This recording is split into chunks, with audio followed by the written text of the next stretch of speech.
bien, amigos, ahora en la máquina de pensar vamos a darle la bienvenida al escritor mexicano, es poeta, ensayista y traductor, Mario Bojorquez. ¿Cómo andás, Mario? ¿Andás bien? ¿Qué tal? Qué gusto. Hola, saludos a todos. Mario Bojorquez es mexicano y vino invitado a través del sexto encuentro internacional de poesía Esteros que organiza Carolina Zamudio. Dije que es poeta, ensayista y traductor, ha realizado estudios de lengua y literatura hispánicas en la UNAM, y bueno, sus libros han sido reunidos en El Rayo y la Memoria en el 2012, Aquí todo es memoria, Memoria de lo vivido 2016, 2019, aquí todo es memoria 2016, Memoria de lo vivido 19. Hasta ahora es todo memoria en este momento este hombre, ¿no? Después el cuarto es El fuego es mi nombre exacto, 2020, y El amor y la furia en el 2025, que tiene como unas reminiscencias, por lo menos para mí, solo el título, voy a hablar de atrevido, a Faulkner, ¿no? El sonido de la furia, fíjate. ¿No? Es el mito griego, ¿no? Amor o Eros, ¿no? Es hijo de Venus y es hijo de Marte. Claro, ¿no? Claro. Entonces claro. el amor, lo entendemos, digamos, occidentalmente, está hecho de la belleza extrema en el caso de Afrodita, de Venus, ¿no? Y claro, de Ares, de Marte, la furia, ¿no? La guerra, el estruendo. Lo marcial, exacto. Lo que viene de Marte, lo marcial, ¿no? Claro. O sea, lo castrense, lo militar. Pero no solo lo castrense, sino lo cruel, lo cruento, cruel, claro. ¿no?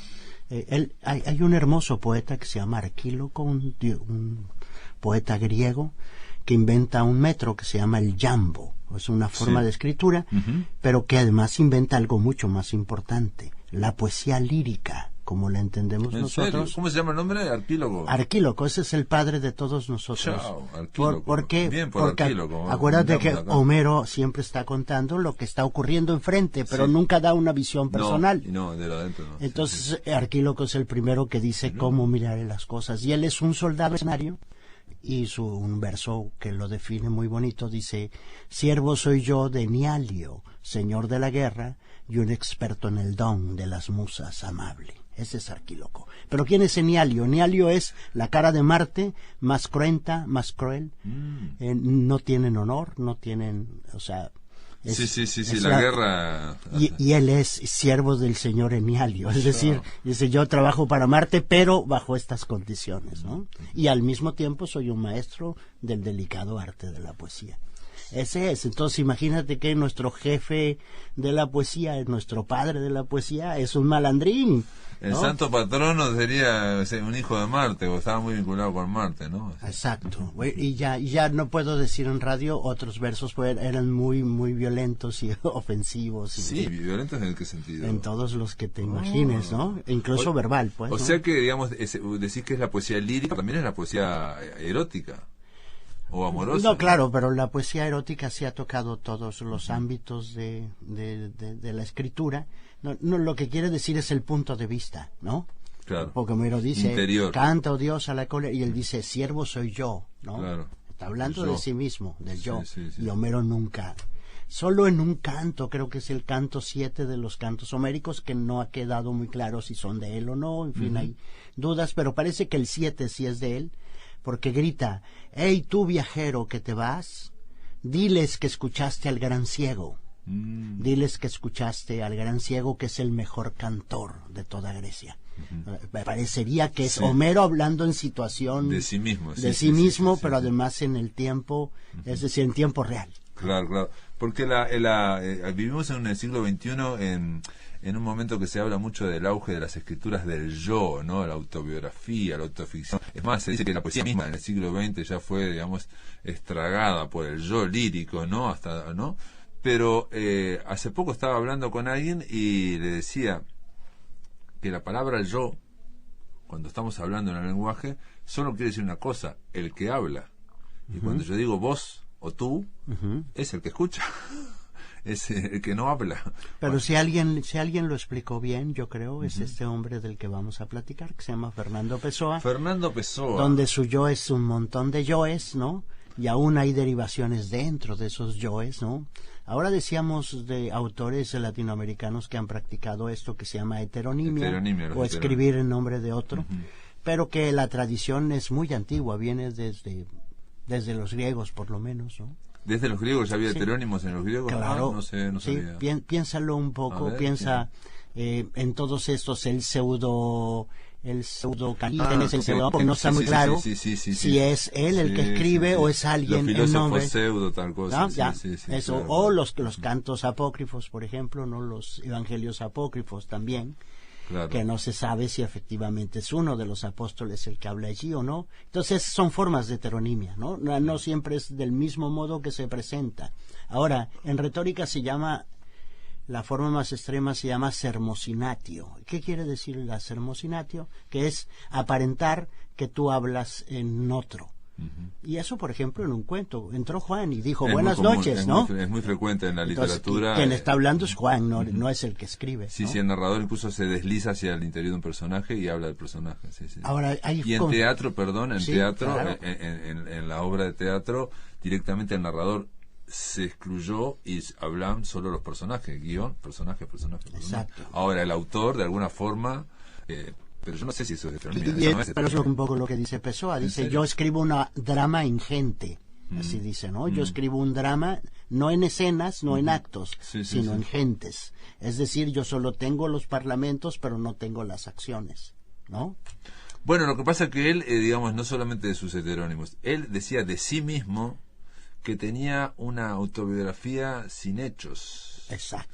no una vida sin incidentes, Ajá. que vengo a contarles mi memoria de lo que viví, que no hay Sí, nada relevante. Todo lo imaginé, ¿no? Sí, sí, que no, prácticamente en mi vida no hice nada extraordinario. Y además, o sea, no hay nada para contar. Y además es cierto, pero de pronto uno de los estudiosos, Richard Zenit, digamos que los dos hombres, tres que más saben en este momento de Fernando, son Jerónimo Pizarro, que es un colombiano portugués, ¿no?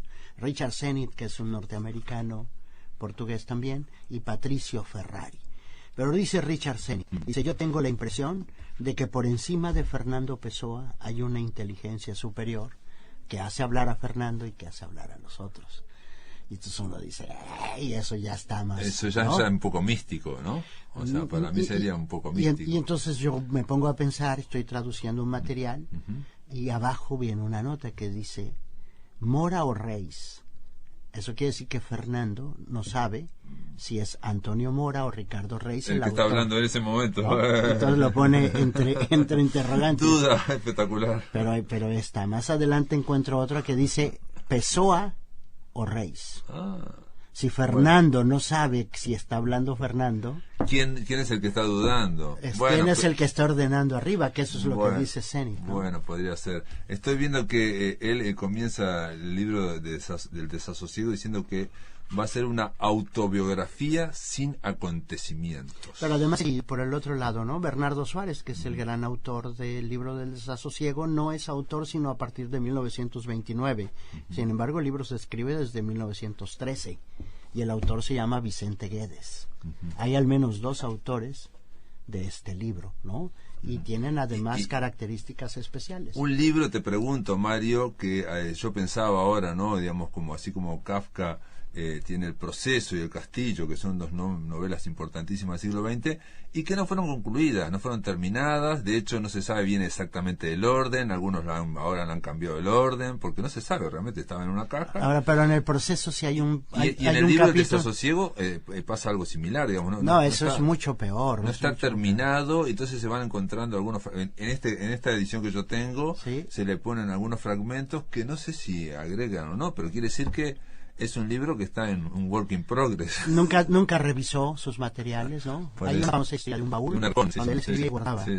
Pero no volvía a ver los documentos. Sí, un arcón, entonces yo trabajo de pronto con sus archivos y es una cosa difícil, ¿no? Continuar, darle sentido a lo que lees, porque es un desmadre. Esa es la verdad. Claro, lo que quiero decir es que estos libros fundamentales del siglo XX no estuvieron concluidos ni terminados, ni muchas veces ni fueron preparados para ser publicados. Y quizás eso es lo que les generó una apertura, no están como concluidos y generan una apertura poética, ¿no? O sea, El proceso, El castillo o el libro del desasosiego, claramente, ¿no? Pero piensa más cosas, son 35,000 documentos. Más o menos se han ordenado unos 20,000. O sea que hay 15,000. Siguen sacando el arcón del baúl. Ya lo sacaron todo, pero ordenarlo es otra cosa. Sí. Y luego ya que lo ordenas, Él sí sabía quién estaba hablando allí, pero los demás no sabemos, ¿no? Claro, entonces, claro. si no hay una anotación, ¿cómo puedes hacer una adjudicación, ¿no? Por eso. Aunque te suene mucho, dices, este suena tal, pero él no dice explícitamente allí, ¿no? O sea, ahí hay una operación lectora de los que lo van leyendo y ordenando que de alguna forma van interpretando. Bueno, lo que yo creo ahora que estamos a punto de cumplir 100 años de su muerte, estamos a los años 90, él murió en 35 y es 25 ahora, o sea, hace 90 años que murió. Y yo creo que empieza ahora sí la lectura de Fernando Pessoa, porque lo primero que había que hacer era que no se perdieran, que se acopiaran, que se microfilmaran, que se fotocopiaran, que se ordenaran en un archivo. Y ahora sí hay que leerlo críticamente, ¿no? Claro. Mi libro más nuevo se llama Arco del Triunfo, que es un libro de Álvaro de Campos. Hay una edición de Hiperión en España que se llama Arco del Triunfo. Perdón, Arco del Triunfo es un libro editado por Pessoa, firmado por Álvaro de Campos. Sí, un poco eso, pero explico más, Dale. ¿no? Hay una nota de él que dice, del año 1925, que dice, los poemas que se congregan en este libro son 5, ¿no? Y da los nombres de los 5. Dice, yo pensé ponerles un prólogo, pero luego no hice el prólogo, luego me pareció que es una tontería usar un prólogo, ¿no? Y bueno, al final no lo hice. Y luego los poemas quedé de revisarlos, no los revisé. Siguen sin revisar, pero bueno, ahora los entrego a la imprenta sin revisar. Igual no hay que creerle todo tampoco, ¿no? No quiere decir que, digo, yo tiendo a Nunca entregó nada a ninguna imprenta. No entregó nada. Luego que es un hombre inédito. Acuérdate que él solamente publica uno porque se gana el segundo lugar municipal de poesía en Cascais. Así, imagínate, el poeta más grande del mundo gana un segundo lugar municipal. Y le dicen, bueno, no le vamos a dar dinero, pero le vamos a publicar su manuscrito. Y eso es mensaje. Los otros son unas plaquetas que él se mandó a hacer, pagadas por él mismo, ¿no? Pero nunca publicó en realidad nada. Bueno, pero esas plaquetas sí fueron publicadas y las pagó y las llevó a imprenta, eso sí. Y digo, sí, es no algo es que sea absolutamente inédito. No, y además no es desconocido como luego creemos, es decir, en su comunidad la gente sabía. Él era considerado un escritor. Es como, digo, no es lo mismo porque Kafka es peor, todavía se dice que es inédito y era totalmente falso. Él la publicó y era considerado un escritor importante, interesante dentro de Praga, digamos. Pero digamos, tú conoces la poesía de Álvaro de Campos y no hay un tal libro de Álvaro de Campos, no hay un tal libro de Caeiro, ¿no? Porque nunca los publicó. Nunca publicó un libro de Reis. Claro. Publicaba poemas sueltos en revistas claro, que él luego él mismo dirigía las revistas y se publicaba él allí mismo, ¿no? Claro. Y eso está bien porque esa es la historia de cualquier escritor, o sea, básicamente. Pero estamos hablando del más grande escritor del siglo XX. Sí, bueno, ¿no? pero a lo mejor no sabía. No, yo digo que él lo sabía perfectamente. O podía no saberlo. Pero no tenía corazón para hacer tanto más, ¿no? Es decir, apenas tenía corazón para seguir escribiendo. Bueno, el tema de la posteridad es un tema que es, o sea, mucha gente se murió creyendo que iba a quedar y mucha gente se murió creyendo. Ayer estaba leyendo un libro de Mariana Enríquez, no tiene nada que ver, pero mirá porque te lo traigo. Mariana Enríquez hablando de Lord Byron y de no sé qué, digamos, o sea, dando datos, y de cuando aquella reunión en Villa Diodati tienen que escribir, bueno, una escribe Frankenstein y John Polidori escribe el vampiro, ¿no? Entonces es un cuento. Y ella dice que al final yo no lo sabía, de John Polidori, que era médico, yo sabía que después se separó, Lord Byron no le dio más bolilla, pero dice, terminó escribiendo, fracasó en todo y se suicidó a los 29 años, que estaba convencido de que nunca nadie iba a hablar de él. Pero no sabía que con el cuento del vampiro íbamos a estar hablando de John Polidori ahora, por ejemplo. O que esa muchachita que era la novia de Shelley, ¿no? Claro. Que nadie podía pensar que ella hiciera algo y produce el Frankenstein, esa ¿no? la clave fundamental. Pero yo quiero hablar de Fernando Pessoa, y te estaba comentando algo al comienzo. Sí. Porque puede parecer a veces que cuando hablamos de Fernando Pessoa estamos hablando de alguien que murió, como decías, en el año 35, en fin, un poeta que nació en el 19, pero en el libro del desasosiego, yo lo había subrayado, hay una frase que está al comienzo y que retrata para mí exactamente el espíritu de nuestros tiempos. Exactamente, o sea, si yo tuviera que definir el 2025 ahora con las redes sociales, con todo lo que nos está pasando, diría lo mismo que dice él en un momento que ahora lo voy a buscar, que dice exactamente, todo me interesa y nada me cautiva. Para mí eso es lo que está ocurriendo en este momento. Todos tenemos, o sea, es eso, no puedo agregar nada más a esta frase que me parece exacta de la persona del siglo XXI y no del siglo XX que lo escribió él, ¿no? O sea, cuando lo escribió obviamente resonó en él, pero estaba hablando de la humanidad, o sea, de nosotros ahora en el siglo XXI, que es la idea de que nada nos conmueve exactamente, en la insensibilización, ¿no? Y a propósito del yo, por ejemplo, yo pensaba que es como... Yo empecé a verlo en Hotmail, en Hotmail cuando había estos messengers, sí, ¿no? Messengers, sí. Y entonces tú abrías las 4 ventanas o 5 y en cada una tenías una conversación distinta, claro, de gradación anímica diversa, ¿no? De interés diverso. Tipo chateo, sí, el ¿no? chateo, sí. Y entonces tú estabas allí y en uno decía, sí, claro, muy serio, y en otra estabas cotorreando con tu amigo, ¿no? Y en otra estabas pidiendo dinero, y en otra estabas tratando de no pagarle al que le debías, ¿no? Y otro con tu tía diciéndole, sí, claro, tía. Y yo decía, ¿cuál de todos estos somos nosotros? Claro, verdaderos. claro. Y todos somos verdaderos todos, efectivamente, y ya eso lo podemos decir aquí sin problema, pero tú imagínate plantearte eso al principio del 20, ¿no? O sea, ¿cuál eres realmente tú? Sí. Entonces, creo que también nosotros hemos crecido en una sensibilidad diversa. Hay zonas de nosotros que sienten de un modo distinto que otras. Y se complejizó de alguna forma, creo yo, por más esto, la idea del yo se va complejizando, aunque, ¿no? O sea, matizando, se va admitiendo, por ejemplo, que el yo ahora, digamos, o alguna gente, puede ser un archipiélago y no necesariamente el yo tiene que ser un continente, una sola cosa, una cosa coherente. Piensa en el nickname, por ejemplo, ¿no? Claro, sí. Hay un salón de chat, una forma de comunicación, incluso una fotografía. O de avatar también. El avatar. Y entonces hay un señor que se llama Francisco, tiene unos bigototes, pero allí se llama Linda. Claro, exacto, sí. ¿Y quién tiene razón? ¿Quién tiene verdadera razón de existir, Linda o Francisco? Es que ¿no? el yo siempre estuvo más cerca del archipiélago y no del continente que nos decían que tenía que ser. Voy a leer solamente el fragmentito donde él dice, todo me interesa y nada me cautiva. Y voy a leer solamente esa frase, dice, todo en mí es tendencia para hacer a continuación otra cosa, una impaciencia del alma consigo misma, como un niño inoportuno, un desasosiego siempre creciente y siempre igual. Todo me interesa y nada me cautiva. Claro. Y yo creo que está reflejando el desasosiego que tenemos hoy actualmente. Ahora, hay que decir que esa forma de hablar está muy presente en alguien como Álvaro de Campos, ¿no? Álvaro de Campos dice... nada me liga a nada, quiero 50 cosas al mismo tiempo, ¿no? Que es la misma sensación. Claro. Pero Cairo no habla así, y Reis mucho menos. El propio Fernando quizá no hable así. El que está hablando es Álvaro de Campos, que en esa época está muy hermanado con Bernardo Suárez, que al propio Fernando no le queda claro quién habla, si Bernardo Suárez o... Eso que te contaba. Sí. Abajo pone Álvaro de Campos en una nota que es evidentemente de Bernardo Suárez, ¿no? Él incluso cuenta en un momento cómo le cayó. Él dice que en algunos momentos lo invadió. O sea, no es una operación racional o lógica, digamos.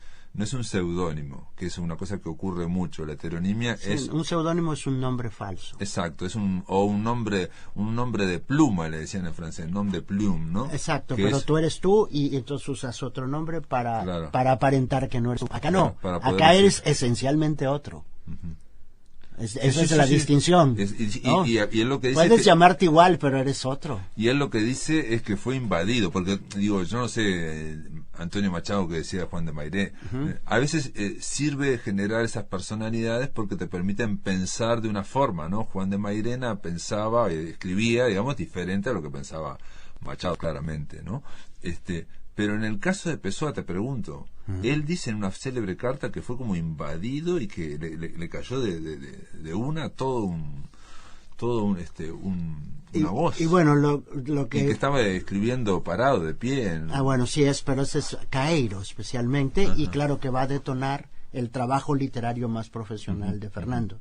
Pero él desde los 6 años se inventó esto que se llaman los amigos invisibles, ¿no? No sabía. Y entonces tiene uno que se llama el Chevalier de Paz y otro que se llama el Capitán Beau, que son franceses. Entonces hay cartas que él escribe a ellos y ellos le escriben en francés, ¿no?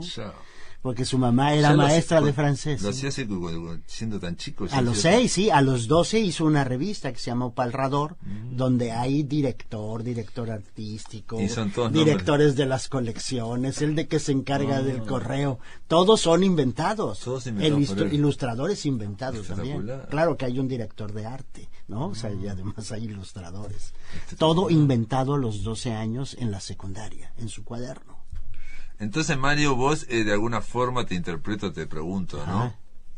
Si matizás un poco esa declaración de que él fue como invadido por una voz y que la desarrolló y que en algunos casos tuvo algunas voces, digamos, que para desarrollar y en otras como que les cayó de golpe. No, pero lo matizás, digo, porque digo, obviamente son declaraciones del autor y no, yo lo creo. ¿Lo crees? Sí, no me una explicación. El 8 de marzo de 1914, él en una cómoda que todavía existe en la casa de Rua Coelho da Rocha, en Lisboa, él se recargó y escribió un poema que se llama El guardador de rebaños. Él dice que lo escribió completo, lo cual no es cierto porque son cerca de 50 composiciones, ¿no? Pero sí hizo un buen pedazón. Y dice, y luego escribí en la misma cómoda y en el mismo impulso el poema de Fernando Pessoa que se llama Lluvia oblicua. Que es un poema donde ya se ve a Álvaro de Campos. La parte sexta es la forma de hablar de Álvaro de Campos, pero es Fernando que todavía no conoce a Álvaro de Campos, ¿no? Dice, hice eso esa noche, dice, y ese fue el momento más alto de mi vida. Es el momento donde sufrí yo esta iluminación. Dice, perdóneme usted, le dice Adolfo Casais Monteiro en la carta donde está contando eso. Dice, perdóneme usted lo estúpido de frase, pero fue así. Nació en mí mi maestro. Claro, dentro de él nació Caeiro, que va a ser su maestro y el maestro de los demás, ¿no? O sea, un maestro, digamos, espiritual. Sí, un maestro, una especie de mentor. Exacto, y además es el más joven de todos y muere jovencito, además. Y Caeiro, aparte, como que tiene, ¿no?, la estética más definida también, ¿no? Pues digamos que él tiene ese libro que se llama El guardador de rebaños, que es muy hermoso porque es una especie de materialismo absoluto en poesía, ¿no? Donde él se burla de los místicos y todo eso, ¿no? Dice, el misterio que toda la gente anda buscando me lo encontré el otro día, pero será porque yo no lo ando buscando que me lo encontré, ¿no? Dice, el gran misterio del universo lo vi allí, estaba cerquita de mí, ¿no? Y se ríe y se burla de eso, ¿no? Y él cuando escribe que el poeta es un fingidor. Ajá, yo creo que ese, por ejemplo, sí es Fernando hablando, ¿no? Que es un poema muy breve, que ha sido muy reproducido en todas partes. Muy bonito, ¿no? Es muy lindo, el poeta es un fingidor. O poeta es un fingidor, finge tan completamente que llega a fingir que dor que de verdad siente, ¿no? Exacto, sí. El dolor que de verdad siente también lo está fingiendo, ¿no? Pero hay otro que también que se llama Esto, que dice hay gente que dice que yo finjo lo que escribo. Dice, no. Lo que pasa es que yo no uso el corazón, yo solo uso mi imaginación, ¿no? Entonces yo no estoy comprometido a sufrir lo que allí está, ¿no? Solamente a inventarlo. Con mi imaginación lo invento. Y al final dice, sentir, sienta quien lee. ¿No? O sea, te deja a ti la responsabilidad. Y es la idea también de una especie de vanguardista, ¿no? En el sentido, pero que digamos, además que es un materialista y en el sentido, digamos, de que es como una operación, digamos, ¿no? Que es un hombre en quien está residiendo. Bueno, es que yo te quiero decir, cuando tú me dices matizas y yo trato de decirte No, algo. yo te pregunto por si matizas no, eso, no, me parece que no. Lo que yo creo digo, como él de niño hacía esas cosas tan, como una especie de ensayos, me estás diciendo, a los 6 años, a los 12 años. Sí. O sea, a mí, por lo menos, me pones una duda. Yo lo que digo es que no es un proyecto literario. ¿No? Sino que es un proyecto mucho más complejo, es un proyecto espiritual, que este hombre encontró en la literatura una posibilidad de expresarlo, Claro, pero claro. que la locura que él traía no era un asunto, no era un plan de escritura. Sí, no, y que también, digamos, lo que él escribe está resonando una experiencia que él la está viviendo, digamos. O sea, ¿Tú has visto su experiencia- última foto? Tiene 47 años. Sí, sí, ¿Qué edad tienes tú? Sí, yo tengo como 60 y pico. Yo tengo 57. Tú miras eso y decimos, ese viejito que jodido Sí, está. sí. Nada, a ti es un muchacho de 47. El 7, ¿no? Sí. No, la última fotografía es brutal. Tremendo. Pero uno dice, claro, vivían con pimientos ahí dentro, ¿no? Que se lo acabaron. Bueno, y eso, ¿no? Y por el otro lado, una cosa que a mí me ha tocado hacer, que es el ejercicio de la enteronimia. La enteronimia ¿Qué es la son enteronimia? entes. No son personas, no son personajes, no son personalidades, no son heterónimos, sino entes. Enteronimia. Es como una ouija astral. Sí, lo de la posesión, digamos, ¿no? Y a través de él hay muchos textos. Está, por ejemplo, George Mansell, que es esposo de Margaret Mansell, ¿no? Pero hasta el señor Moore. Perdón, porque él también estaba vinculado, como mucha gente en el siglo XIX, al espiritismo. Él era un practicante, O sea, y hay documentos. El espiritismo, digamos, el Conan Doyle, el de Sherlock Holmes, también era espiritista. Bueno, el maestro de ellos se llama Alan Kardec. Perdón, Víctor Hugo Todos ellos, sí. hablaba con Shakespeare y Shakespeare le daba sonetos. Y Víctor Hugo, Francisco I. Madero, el apóstol presidente, de mi patria, el presidente de México. escribe un libro que se llama La sucesión presidencial, y a mitades lo escribe con un hermano fantasma. Chao. Que le dicta pedazotes del Sí, libro, sí, por porque ejemplo. era como muy normal. Era entonces, muy común en el siglo XIX el espiritismo y, bueno, por muchas razones. bueno, ¿no? y él tiene, y entonces hay una serie de trabajos en Pessoa, que son poco conocidos ahora, que son gente que no existió, o sea, que no son personajes, que no son personas, que son fantasmas, entes, ¿cómo les llaman aquí?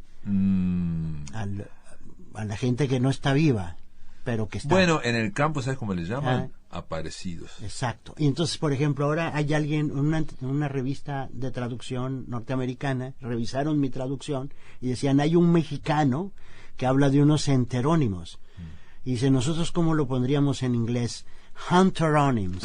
Hunter Hunted. por encantado. Encantados, hunter, que claro. es un verbo que no hay. No Y dice, existe acá. ¿qué les parece esta, no? Hunteronyms. Chao. Y ellos ya hablan de mi propuesta como Hunteronyms. Chao. Esa es mi aportación de Bueno, pronto, ¿no? está Que muy además bien. me alegra mucho. Está bárbaro porque aparte es difícil igual después Ajá. traducirlo del inglés, porque que me parece que en el inglés está dando Sí. más, ¿no? Claro.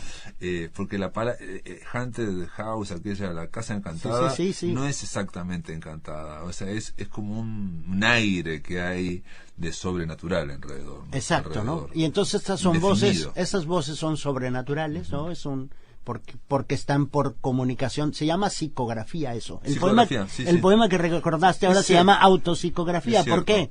Porque él dice, yo me envío este mensaje a mí mismo. Autopsicografía. Entonces, psicografía se le llama al arte de Kardec, que es recibir de las estrellas Claro, la nota. escribir, digamos, poseído por los espíritus, ¿no? Exacto. A través del espiritismo, digamos. Y entonces, pero además es una historia esa loquísima, porque le dice, George Mansell le dice, oiga, Fernando, fíjese que usted es mi continuación en la cadena de las almas. Y por eso yo estoy interesado en venir a decirle que tenemos un problema. Dice, yo me casé con una mujer que se llama Margaret, pero nunca consumé el matrimonio porque me dediqué a la vida ascética. Entonces ella, como no ha consumado el matrimonio en el plano de las almas, eso es una jodedera porque ha destruido todo nuestro sistema de almas hacia adelante. Entonces, imagínate Fernando tomando dictado de eso. Y entonces le dice, pero no se preocupe, hay un modo de arreglarlo. En tal oficina, de tal, allí a 2 cuadras donde esté visitado, ahí hay una muchachita que se llama Madalena Medeiros, y en ella ha residido el alma de mi mujer. Lo que tiene que hacer usted, pues, es romper ir a cortejarla y cogérsela. Exacto. ¿No? Esa era la cosa, ¿no? Sí, Dice, sí, no sí, se case, no se vaya a casar, no se trata de eso, solamente tiene que cometer el coito con ella para que se desbate este hechizo de las almas y puedan continuar, ¿no? Pero Fernando es probable que jamás haya estado con una mujer, ¿no? No quiero decir que Álvaro de Campos o los otros, digo Fernando. Fernando en sí mismo, ¿no? Sí. Y entonces, imagínate esa responsabilidad. De pronto viene Margaret y le dice Margaret, hazme un hijo, ¿no? Deja de masturbarte. Y le empieza a decir, le dice muchas groserías. Sí. El espíritu ese loco. Margaret Mansell. Bueno, y él lo transcribe, todo esto lo sabemos porque está transcrito por el propio Puedes Fernando Pessoa. en circulodepoesia.com, que es la revista donde yo colaboro, ahí están muchos de estos fragmentos, ¿no? Especialmente de estos entes, ¿no? Raros. Espectacular. Él dice en una otra frase que quiero compartir, simplemente dice: veo que todo cuanto he hecho, todo cuanto he pensado, todo cuanto he sido es una especie de engaño y locura. Me maravillo de lo que conseguí no ver, de lo que no ver, ¿no? Se está diciendo, bueno, en fin. Pero todo el tiempo, dice, ¿no? Cuando viajo intenso, dice, ¿no? Fui a Cascais el otro día y yo estaba muy contento porque iba a viajar 1 hora. Dice, pero la verdad es que estuve metido en pensamientos tan locos, ¿no? Que nunca vi lo que había allí. Y sí, se me hace que si voy a China, pues no va a cambiar nada, porque yo lo que necesito es salirme de mí. No salirme del lugar donde vivo, ese no es el problema. El problema es que siempre estoy metido de mí. Es yo en China, yo en París, ¿no? Acá dice una frase, dice: lo más íntimo de lo que pensé, nunca fui yo.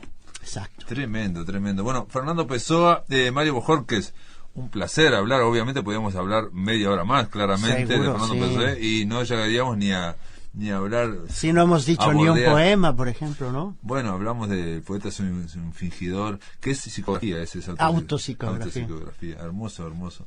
Bueno, entonces seguís traduciendo, vos lo estás traduciendo. Bueno, ¿y cuál es mi aportación allí? Ya que dijimos cuál es el problema. Sí, a ver, yo soy un obrero haciendo una catedral. Yo voy a pulir mi piedra lo mejor que pueda. Ese va a ser mi trabajo. Claro. O sea, no me adorno diciéndote que hago los vitrales del ala este. No, una piedra.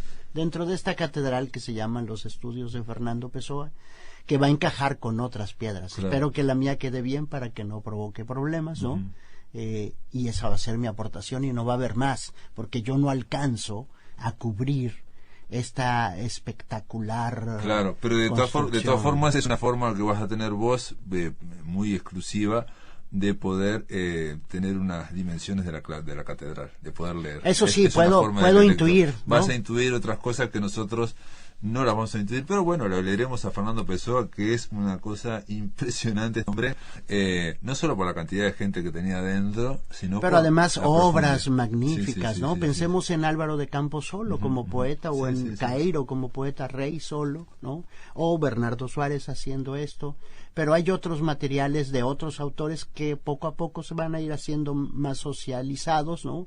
Y conoceremos también, ¿no?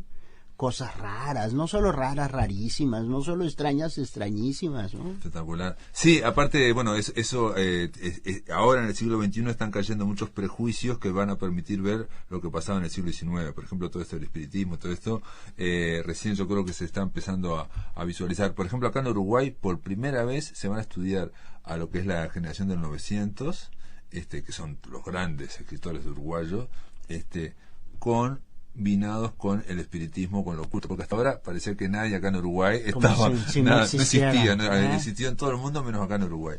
Pero bueno, Mario Bojorquez, un placer hablar con vos, gracias por estar en la máquina de pensar. Con todo, y cómprense su Ouija de una vez. Sí, que se llame Fernando Pessoa. Gracias. Gracias. Esto ha sido todo, amigos, que lo pasen muy bien.